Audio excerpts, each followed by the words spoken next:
Prácticamente el trabajo de parto tiene tres periodos.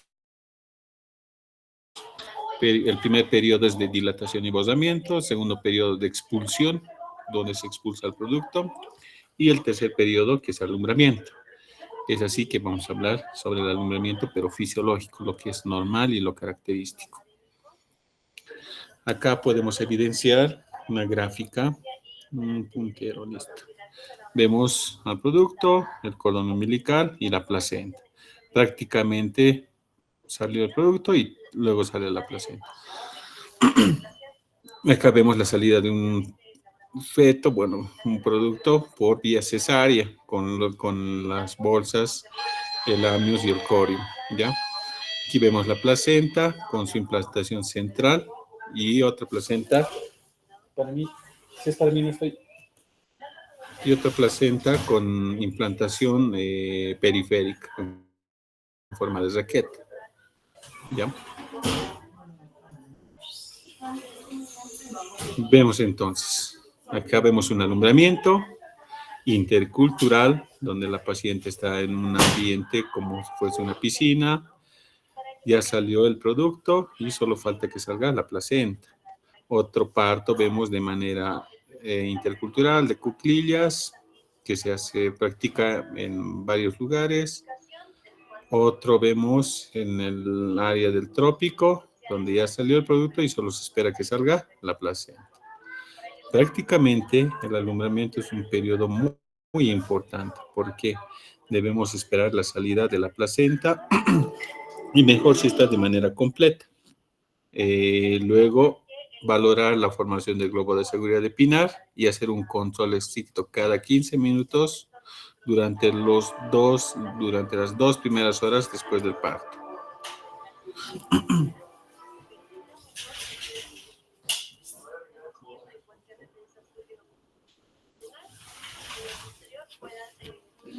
Acá podemos observar a la placenta, que es un órgano discoide, circular, una medida entre 15 a 25 de diámetro, un espesor de 3, puede haber más gruesos y más delgados que no son normales, un peso de 560 gramos. Vemos acá la cara materna, donde se encuentran los cotiledones, vista acá en gráfica. Vemos la cara fetal, donde está implantado el cordón umbilical. Bueno, esta placenta es doble, no sé si ven, un cordón y otro cordón. Es de un embarazo múltiple. Acá vemos una placenta con la cara fetal, donde se implanta el cordón umbilical de manera central, presentes 2 arterias y una vena. La vena lleva la sangre oxigenada, las arterias sangre desoxigenada. Es importante conocer para que nosotros podamos ver las características normales y ver si tiene algún tipo de alteración. Visto en otra forma, la arteria, 2 arterias y una vena. Ahora, les reitero, ¿no? Un órgano discoide de 15 a 20 centímetros de diámetro, un espesor de 2 a 2.5 y 3, cara materna donde están los cotiledones y cara fetal de donde nace o sale el cordón umbilical. Y en la cara fetal se encuentran los vasos, las arterias y las venas.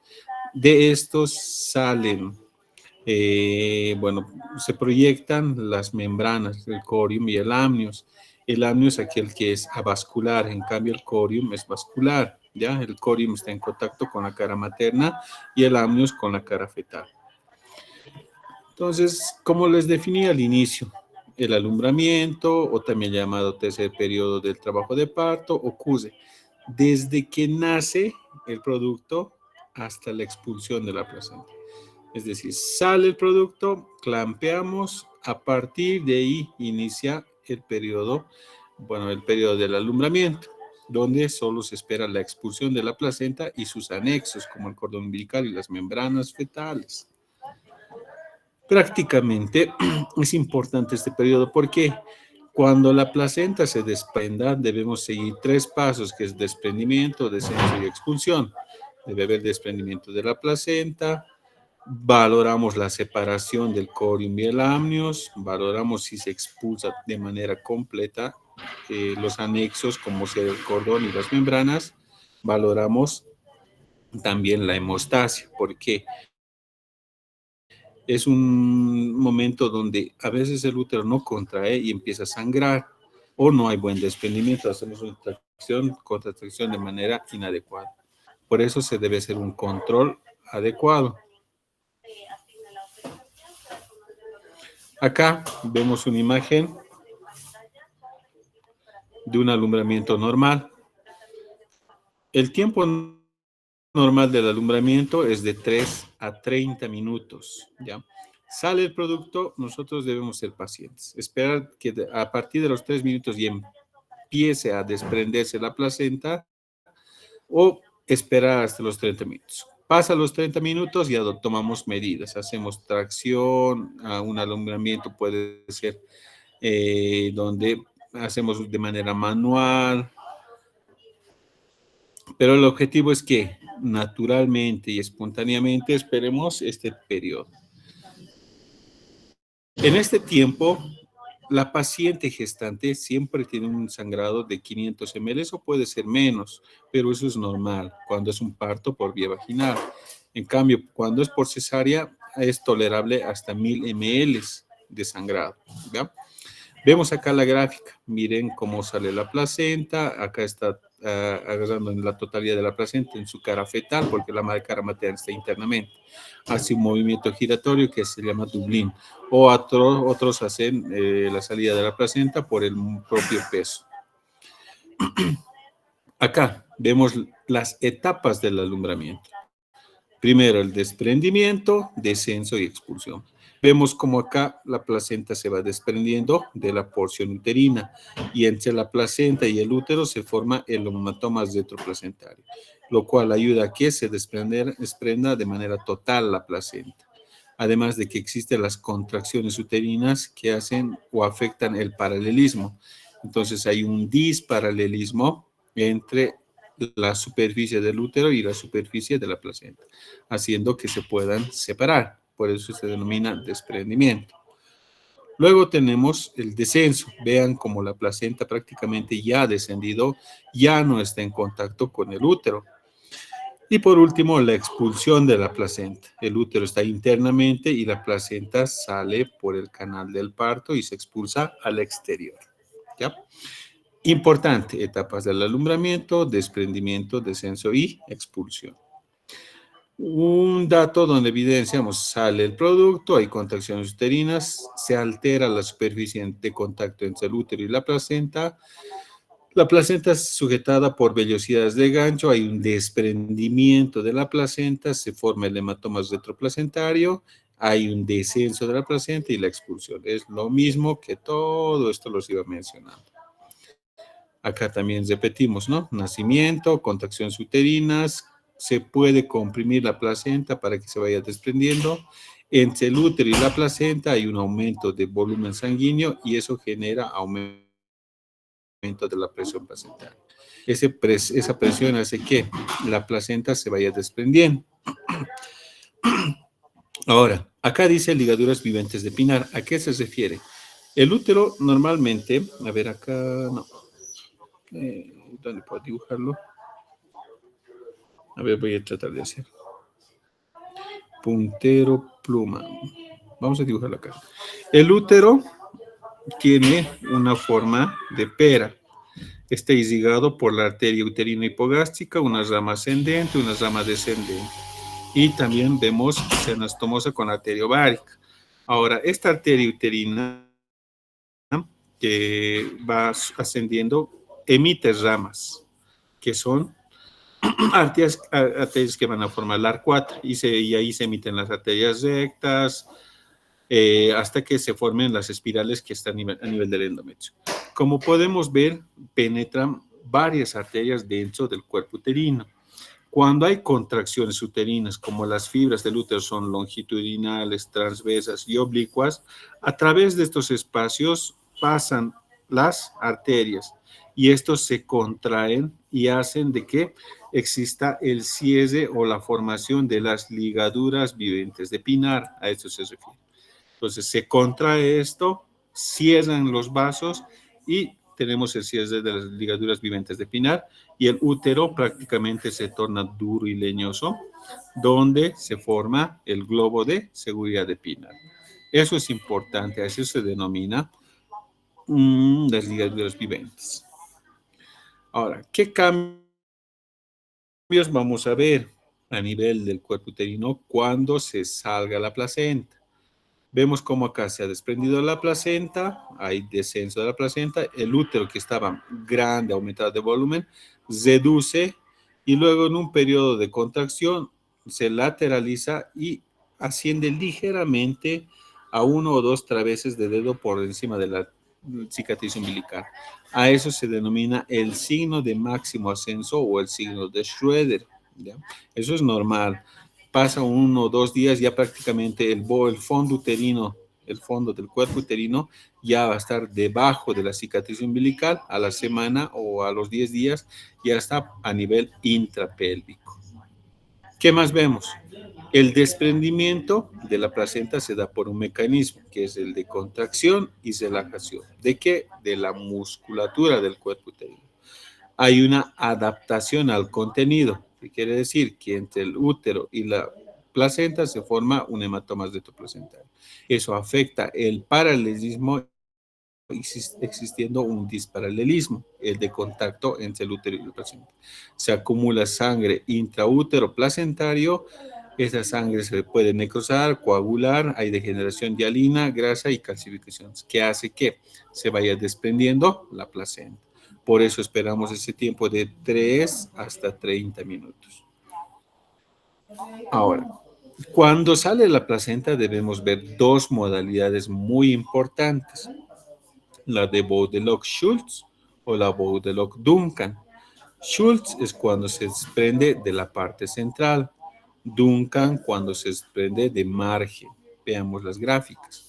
Miren, desprendimiento Schultz, vemos cómo la placenta se desprende del útero, se forma el hematoma retroplacentario y el desprendimiento central, y a medida que va descendiendo la placenta, va traccionando las membranas. Esto es normal en un 80% o 75% de los casos donde el desprendimiento comienza por la parte central, se forma el hematoma retroplacentario.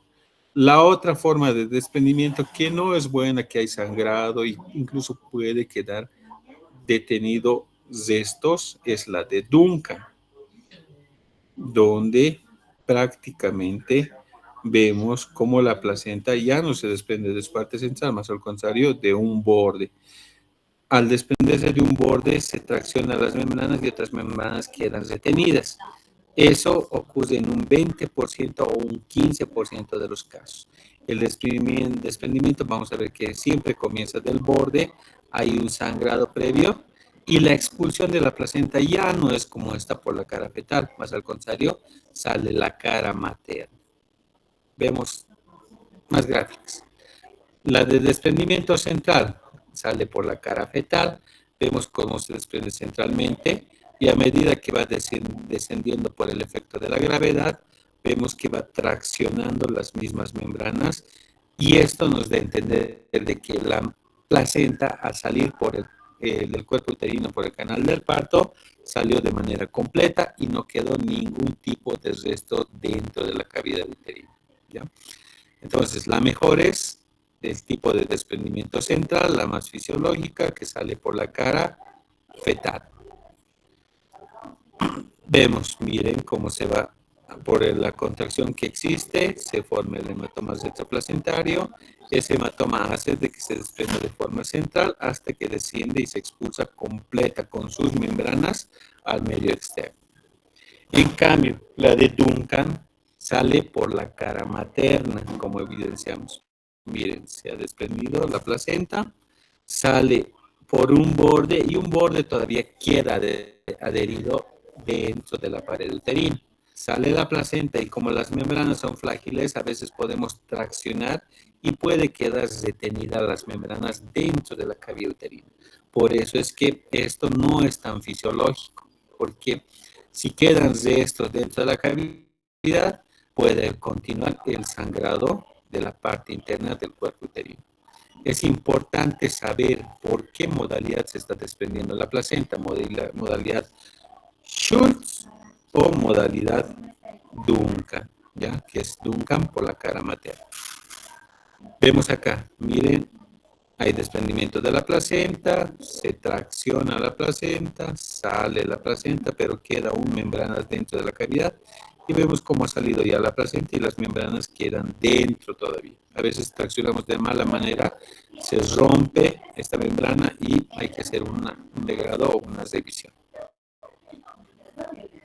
Ahora, ¿cuáles son los otros mecanismos de descenso y expulsión? Descenso porque hay contracciones uterinas por las fibras musculares lisas del cuerpo uterino. El mismo efecto de la gravedad y el peso hace de que se descienda la placenta.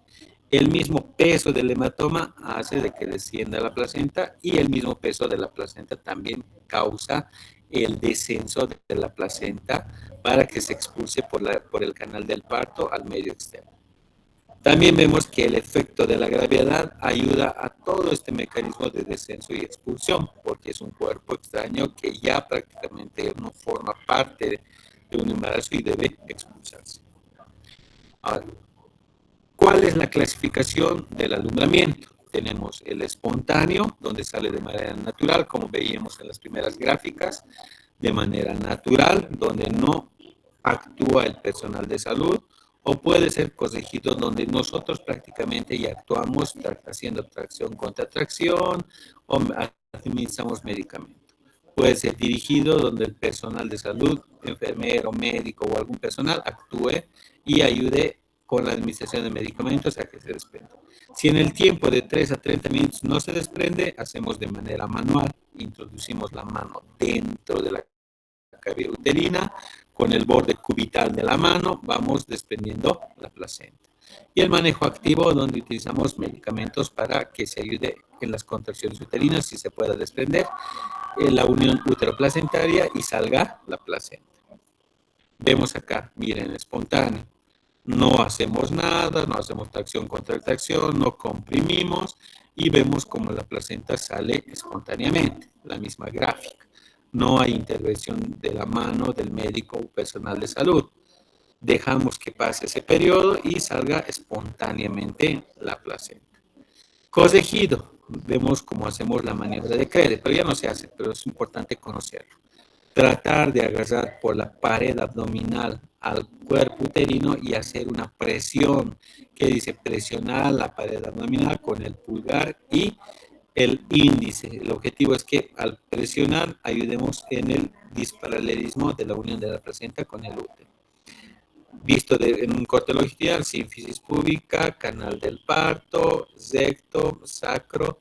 Entonces, esto nos ayuda a que al hacer esta maniobra vayamos comprimiendo. Por eso se le dice corregido, donde interviene la mano del personal de salud. Otra, la maniobra de Brandt-Andrews y la de Crede, que les mencionaba. Brandt-Andrews se refiere a que se hace una ligera presión a nivel del fondo uterino, del cuerpo uterino. Especificó, miren, el borde superior de la sínfisis púbica, borde inferior. A ese nivel del borde superior presionamos y hacemos una tracción, contracción con la otra mano.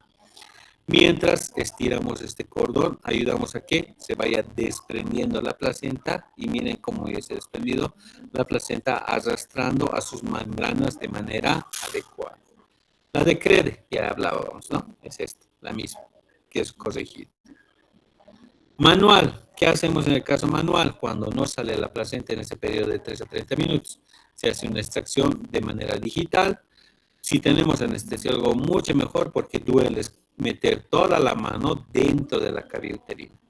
Desprendemos la placenta con el borde cubital, hacemos tracción, revisamos la cavidad para ver si quedó o no algún tipo de resto dentro de la cavidad, utilizamos oxitocina para ayudar en las contracciones uterinas y siempre hacer una profilaxis con antibióticos. ¿Por qué?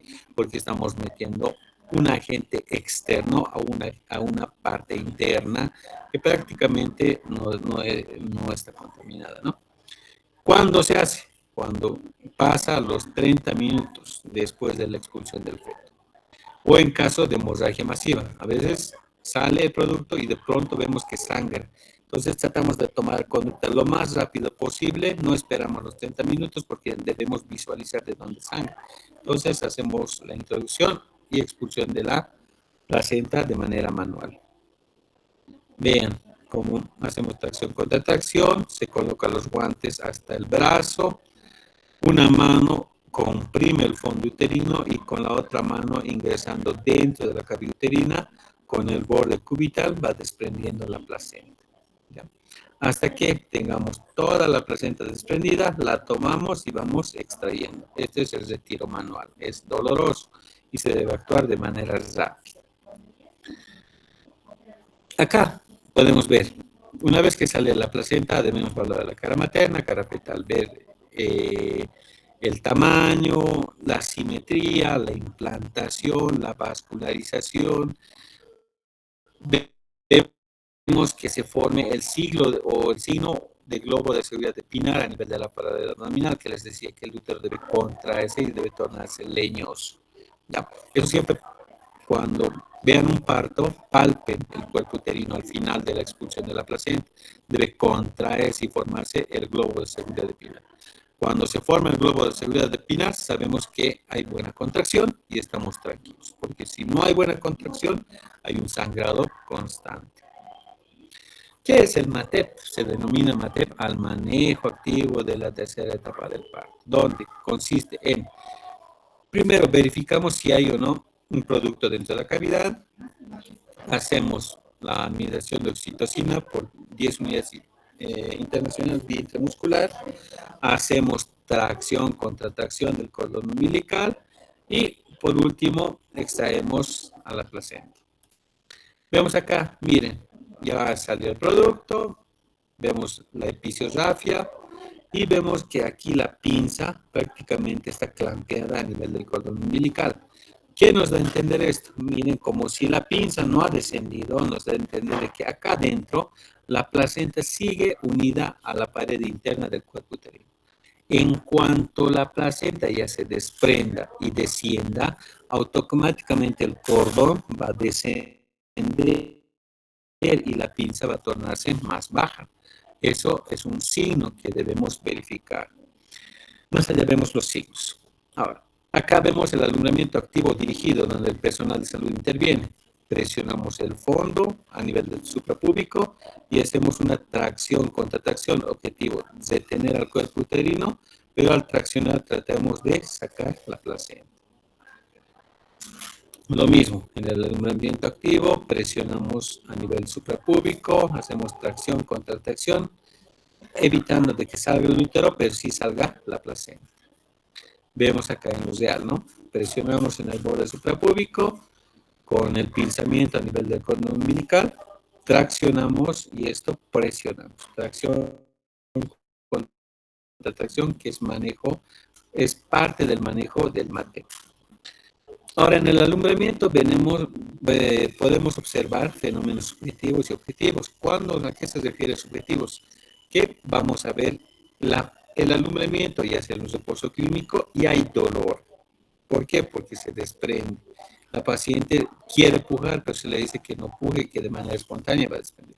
Que también vemos fenómenos objetivos, que son cambio y tamaño de la forma del útero. Les decía al inicio, el útero reduce de volumen, luego se lateraliza y aumenta, está a 2 o 3 tablas de dedo por encima de la cicatriz umbilical. Vemos dos signos, el signo de orden natural y orden artificial. Eso cuando va contrayéndose el cuerpo uterino y se va expulsando la placenta. Entonces, es importante que durante el descenso de la placenta, después de que se desprenda, debemos ver el signo de Schroeder o máximo ascenso, que les explicaba al inicio. El signo de Alfred o de la pinza, donde pinzamos y la pinza desciende. El signo de Kuttner, el signo de Strassmann y el signo de Fabre o de pescador. Vayamos desglosando cada uno. El signo de Schroeder, el de máximo ascenso, sale la placenta, el útero reduce de volumen, luego empieza a aumentar y se lateraliza. Eso es a medida que la placenta se desprende, el útero se torna más globuloso y asciende por encima de la cicatriz umbilical. A eso se denomina signo de máximo ascenso, porque asciende el cuerpo uterino, o también signo de Schroeder. Lo mismo, veíamos, miren, sale la placenta, el útero se reduce porque estamos traccionando, luego hace su máximo ascenso. El signo de Alfred o el signo de descenso del cordón. Vean, el introito vaginal, hay un pinzamiento y como ya se ha desprendido la placenta, este pinzamiento desciende y toca la parte del campo. Acá vemos mucho mejor. Miren, de inicio clampeamos, ¿ya? A medida que existen las contracciones uterinas, prácticamente hay descenso y desprendimiento de la placenta. Vemos como acá ya prácticamente la pinza automáticamente ha descendido más de 10 centímetros. Vista de corte longitudinal, clampeamos, la placenta sigue unida a la pared uterina. Cuando ya se desprende y desciende, vemos que la placenta baja por efecto de gravedad y el clampeado que estaba a este nivel desciende esta medida de 10 o más centímetros. Si vemos eso que va descendiendo espontáneamente, ya nos da a entender que se desprendió la placenta y hay descenso de la placenta. Eso se denomina signo de Alfred o de la pinza. Lo mismo, visto en grande. Ahora el signo de Kushner o el de ascenso. Vean cómo la pinza está a este nivel. Nosotros a este nivel presionamos y vamos a ver que la pinza ingresa y no se desciende. Visto en este corte, Kushner significa que es la inmovilidad de la pinza. Miren, presiono y la pinza que está acá prácticamente hace que el cordón ingresa porque aún no se ha desprendido la placenta.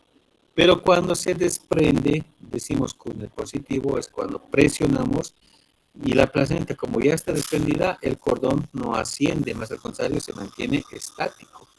Eso se denomina signo de Kushner. Listo ahí, presionamos, el cordón ingresa. Pero cuando ya desprende, presionamos, no ingresa el cordón porque la placenta ya está baja.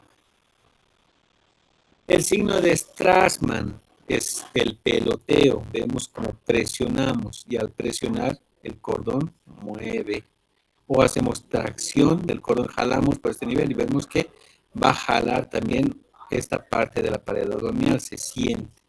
Pero cuando ya está desprendido, traccionamos y no va a sentirse que se mueva esta parte del cuerpo uterino porque no hay una placenta unida al cuerpo uterino. ¿Ya? Ese es el signo de Strassmann. El de Fabry. Miren, yo jalo, pongo mi mano a nivel de la pared abdominal. Al jalar, siento que el útero se tracciona. Eso me da a entender que no se ha desprendido todavía. Pero si pongo mi mano, jalo y sale cordón y no siento que tracciona nada acá, me da a entender que ya se ha desprendido la placenta, que ya no hay contacto entre la placenta y el cuerpo uterino. ¿Ya? ¿Se escucha? Me dicen, por favor. Estoy solito hablando. Ya. El signo de Fabry pescador, ya podríamos hablar, ¿no? Se coloca la mano en el fondo uterino y se realiza una leve tracción desde el cordón. Lo mismo, jalo y debo sentir. Listo. Ahora, la atención del alumbramiento. Miren, esta es una parte importante, al igual que todo el trabajo de parto. Nosotros debemos estar serenos, tranquilos, pasivos, porque si estamos exaltados, asustados, sin saber qué hacer, prácticamente todo el personal no confía en nosotros. Y ahí estamos fregados. Se supone que nosotros como personal de salud, médicos y médicas, sabemos y debemos estar tranquilos. Debemos controlar a la paciente, decirle cuándo debe pujar, cuándo no pujar, decirle que nos ayude, que ya va a terminar. Cuando salga la placenta, siempre debemos sostenerla, rotarla en sentidos de la aguja del reloj, eso se llama Dublín. O otros que prácticamente hacen de que salga la placenta por efecto de gravedad. Si la sostenemos, tratamos de ayudar a que salga solo la placenta y con la otra mano comprimamos a nivel del borde suprapúbico para que el útero sea rechazado y no exista inversión uterina. Maniobra de Freud, lo mismo, ¿no? Miden, presiono para ayudar a que salga toda la placenta. Acá ya se ha desprendido prácticamente. Lo mismo, ya les he explicado esto. Ahora, para la atención del alumbramiento podemos apoyarnos y ayudarnos medicamentos como ser oxitóxicos o la oxitocina. ¿Qué hace? Que la oxitocina ayuda a que el cuerpo uterino se contraiga y al contraerse ayuda a la expulsión de la placenta. Podemos administrar vía intramuscular o también colocar 1, 2 o 3 ampollas de 10 unidades internacionales a nivel de una solución, sea zinc lactato, fisiológico o dextrosa. ¿Ya? Es importante hacer eso. A veces hay sangrado continuo, no hay contracción con la oxitocina, entonces podemos utilizar la ergonovina o ergometrina, que es un alcaloide de cornosuelo de centeno. Viene de 0,2 miligramos, podemos poner endovenoso lento o intramuscular, pero debemos tener mucho cuidado de usar este medicamento. Si la presión de la paciente está elevada o tiene antecedentes de cardiopatía, no debemos utilizar este medicamento. Ya por eso, antes de usar esto, siempre tomamos la presión arterial. Si está 140, 90, 150, 110, ni pensar en administrar. Pero si está 100, 100, 120, 80, 70, administramos para que nos ayude en las contracciones uterinas, al igual que la oxitocina. Vemos acá cómo sale la placenta, hace tracción contra tracción, sostiene con una mano la placenta y empieza a hacer el dublín, es girar la placenta en sentidos de las manillas del reloj. Ahora vamos a ver. Tracción contra tracción, sale la placenta, va girando en su propio eje para que todas las membranas vayan torciéndose y salgan completas. Esta placenta está saliendo en modalidad Schultz o Boudelock-Schultz porque sale la cara fetal. Vemos, miren, a medida que sale va torciéndolo, miren, en sentidos de manecillas de reloj y como las membranas van torciéndose y al torcerse van traccionando y salen las membranas completas. A esto se denomina la maniobra de Dublín. No todos lo hacen, hay algunos que lo hacemos para practicar, enseñar, pero hay otros que ya no lo hacen, solo hacen el efecto de gravedad. Sostenemos la placenta y el mismo peso de la placenta hace de que traccionen las membranas y salgan también completas. Cuando sale la placenta, nosotros debemos valorar la cara materna, las bolsas amnios y corium y la cara fetal. Esta, por ejemplo, es la cara materna, que es vascular, por eso es el corium.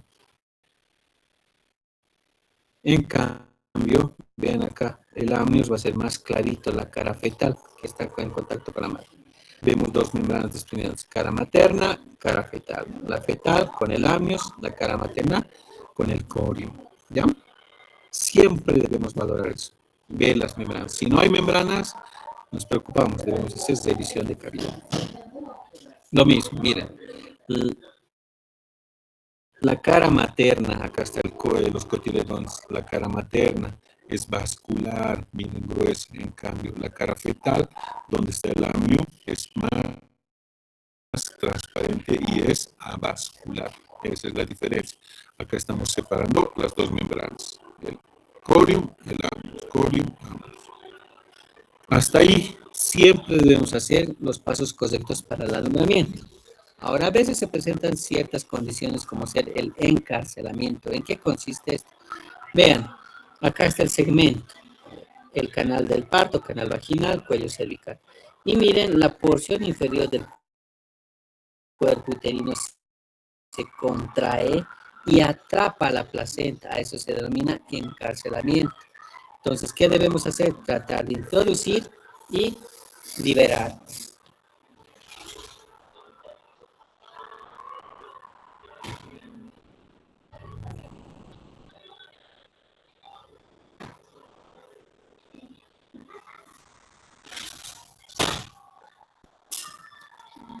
Acá tenemos otra gráfica, que es el encastillamiento, que vemos que toda la porción del cuerpo uterino ya se contrae, atrapando de manera total a la placenta. Estos son procedimientos que se da cuando utilizamos de manera inadecuada los medicamentos. Entonces, ¿qué debemos hacer? Volver a relajar la musculatura uterina para poder extraer la placenta. Acá también tenemos otro, engatillamiento, donde media porción del cuerpo uterino se contrae y la otra mitad se libera y la placenta se ve atrapada en su porción central. ¿Ya? A eso se denomina placenta retenida en forma parcial. Es importante verificar estos casos para que nosotros podamos valorar si puede salir la placenta o no puede salir. ¿Ya? Por eso, cuando hacemos las maniobras dirigidas, usando medicamentos, masajes, esperamos ese periodo de 3 a 30 minutos. Pero si hay sangrado excesivo, hacemos una extracción manual rápida. Ahora, hablemos también sobre el control prenatal. ¿Qué es el control prenatal? Es un conjunto de actividades y técnicas que se utiliza o utiliza el personal de salud.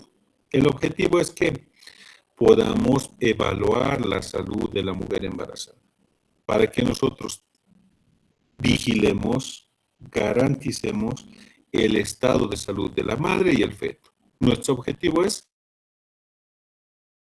detectar factores de riesgo, tratar y referir de manera oportuna de un primer nivel a un segundo o tercer nivel.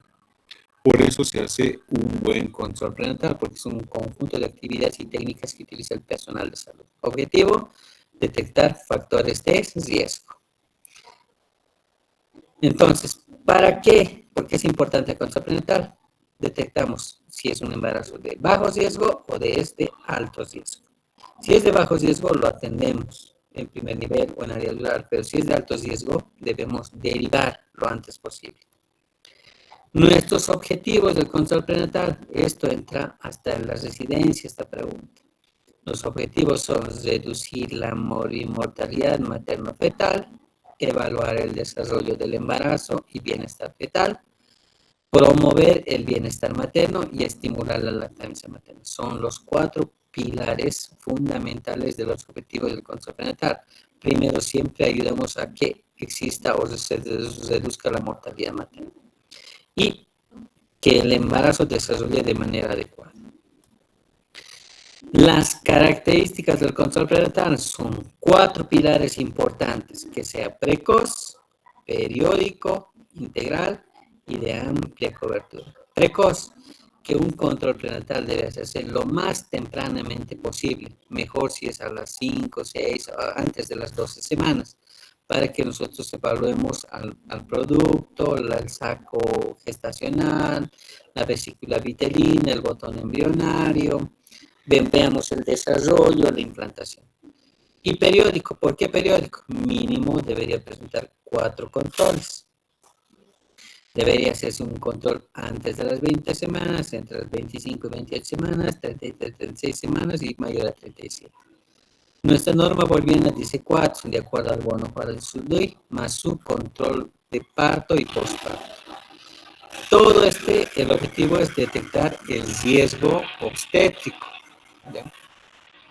Y también los controles deben ser integrales. ¿Por qué integral? Debe interactuar el personal médico, enfermería, nutrición, y si la paciente tiene algún tipo de riesgo, debería interactuar el personal que corresponde para cierta patología. Amplia cobertura, donde toda paciente gestante que viva hasta el último rincón debería recibir un buen control prenatal. Es importante. Ninguna debe estar sin control. Todas deben tener su control prenatal. ¿Ya? Importante también esto, características del control prenatal: precoz, periódico, integral y de amplia cobertura. Cuando hacemos un control prenatal, nosotros tenemos tareas para cumplir: llenar una buena historia clínica perinatal, cumplir con las tareas de atención prenatal, controlar si existen factores de riesgo o corregir la evolución del embarazo, ayudando. Si está con anemia, damos sulfato ferroso. Si está desnutrida, ayudamos a que tenga buena nutrición. Si está con vómitos, corregimos los vómitos. Si hay amenaza, controlamos la amenaza de parto o embarazo. Determinamos siempre patologías intercurrentes, como cardiopatías, nefropatías, enfermedades inmunológicas, artrálgicas. Siempre a toda gestante nosotros como personal de salud debemos informar, orientar y educar. Decirle qué comer, cómo alimentarse, cómo cuidarse, qué actividades hacer y evitar hacer los esfuerzos. Y si hay algún riesgo, determinamos el riesgo. Puede ser la edad, el embarazo, el tamaño del producto, los sangrados o las implantaciones irregulares. Ahora, para nosotros, ¿cuáles son los factores de riesgo? ¿Cuáles son aquellos factores que nos dicen, sí, no es para primer nivel, debemos mandarle a segundo o tercer nivel? Uno, si es una embarazada de 15 años o menos, mandar a segundo o tercer nivel.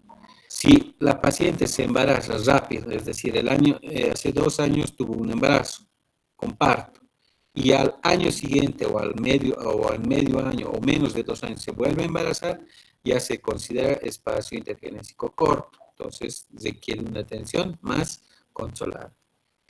Si la paciente nos dice que tuvo pérdidas perinatales, sean abortos continuos, recurrentes, o nació el bebé y muere al día o durante el parto, o muere a los 7 días, eso ya prácticamente es de emergencia o de riesgo para nosotros y debemos derivarla a un primer nivel. Si la paciente tiene una cesárea anterior, una cesárea previa, cesárea iterativa, o tiene cesárea, parto cesárea, prácticamente enviamos a la paciente a segundo o tercer nivel porque es un riesgo obstétrico, ¿ya? Son factores que nos identificamos. Otros, embarazo gemelar, mandar a segundo nivel.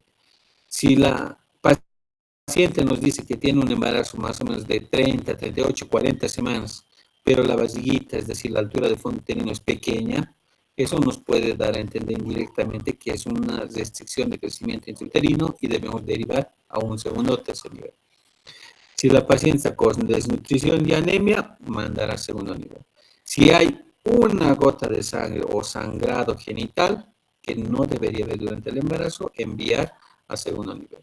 Si las tensiones arteriales aumentan después de las 20 semanas de gestación, ya sería un trastorno hipertensivo del embarazo. Podemos ya descartar si es hipertensión gestacional, preeclampsia con datos de severidad, preeclampsia sin datos de severidad o eclampsia. Eso ya nos indica que debemos derivar a la paciente a un nivel más superior. Todos estos factores son de alto riesgo que debemos detectar al hacer los controles prenatales. Preeclampsia, eclampsia, amenaza de parto prematuro, rotura prematura de membranas, que es RPM, que son aquellas que se producen cuando aún no ha iniciado el trabajo de parto. Son factores de riesgo que nos indican a qué debemos derivar a la paciente de un primer nivel a un segundo o tercer nivel. ¿Qué más? ¿Qué actividades más hacemos en el control prenatal? Preparación de los pezones, ayudar a la mamá a que prepare los pezones, porque pezones gruesos, invertidos, planos, y enseñarles a que se formen los pezoncitos para que se estimule y se forme una buena lactancia materna. Siempre informarles a la paciente sobre los métodos anticonceptivos para evitar embarazos próximos, como en este caso les decía, ¿no? Periodos intergenésicos cortos, por eso se hace anticoncepción. Podemos utilizar la T de cobre, implante o los arcos anticonceptivos orales o los inyectables mensuales o trimestrales.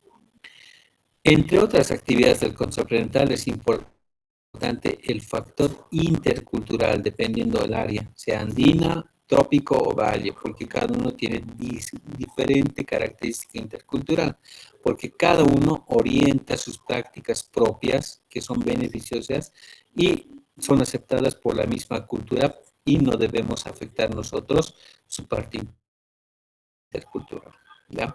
Tratar de ayudar a que se pueda hacer la práctica del parto de manera de acuerdo a sus usos y tradiciones. Pero si estamos en el hospital, bueno, ya sabemos, ¿no? En decúbito dorsal, en camilla, atención por el personal de salud.